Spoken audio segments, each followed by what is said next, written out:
Magandang araw. Ako si Adam, makinig ng mabuti dahil marami kang matututunan dito. 10 painful truth sa buhay ng jeepney driver. Ngayon, tuklasin natin ang 10 masakit na katotohanan ng pagiging jeepney driver. Number 1, mababa ang kita. Kahit buo ang araw sa biyahe, madalas kulang pa rin ang kinikita, lalo na't mataas ang gasolina at boundary. Number 2, mahabang oras sa kalsada. Mula madaling araw hanggang 10 oras ng gabi, bumibiyahe sila para lang may maiuwi sa pamilya. Number 3, traffic stress. Isipin mo, ikaw na stress lang kapag late. Pero sila araw-araw kasama sa buhay ang trapik at init ng ulo ng ibang driver. Number 4, kulang sa pahinga. Kadalasan wala ng sapat na tulog. Kapag hindi bumiyahe, walang kita. Number 5, delikadong trabaho. Aksidente, hold up at panganib sa kalsada, lagi nilang hinaharap. Number 6, pagod sa katawan. Maghapon nakaupo, hawak manibela, hila, preno at kambyo. Hindi biro ang sakit sa likod at katawan. Number 7, maliit ang pagkilala. May ilan na tingin sa jeepney driver ay basta chopper lang, hindi naiintindihan ang hirap at sakripisyo nila. Number 8, init, ulan at polusyon. Kahit umuulan o tirik ang araw, tuloy ang pasada at araw-araw silang humihinga ng usok ng sasakyan.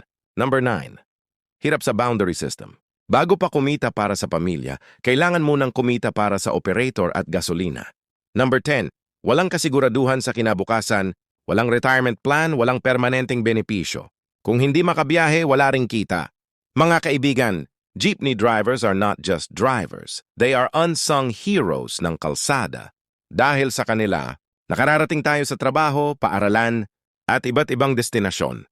Sa bawat biyahe nila, dala nila ang pag-asa ng kanilang pamilya. Dapat silang igalang, pasalamatan at pahalagahan.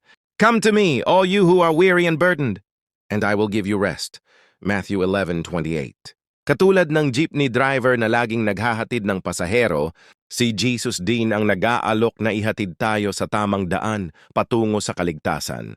Pero kailangan nating sumakay sa Kanya. Ibig sabihin, tanggapin Siya bilang ating tagapagligtas.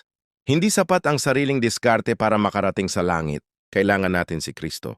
Kaya't mahalin natin ang Diyos ng buong puso at tanggapin si Jesus sa ating buhay.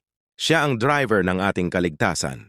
Kaya sa susunod na sumakay ka ng jeep, huwag kalimutang magpasalamat sa ating mga trooper. Ang simpleng salamat po, ingat po kayo ay malaking bagay na para sa kanila. Maraming salamat sa iyong oras. God bless sa lahat ng ating jeepney, drivers, mga bayani ng kalsada, na patuloy na nagsasakripisyo para sa pamilya at para sa bayan. Don't forget to follow at mag-subscribe para sa mas marami pang kwento ng katotohanan, inspirasyon at pananampalataya. Maraming salamat at God bless.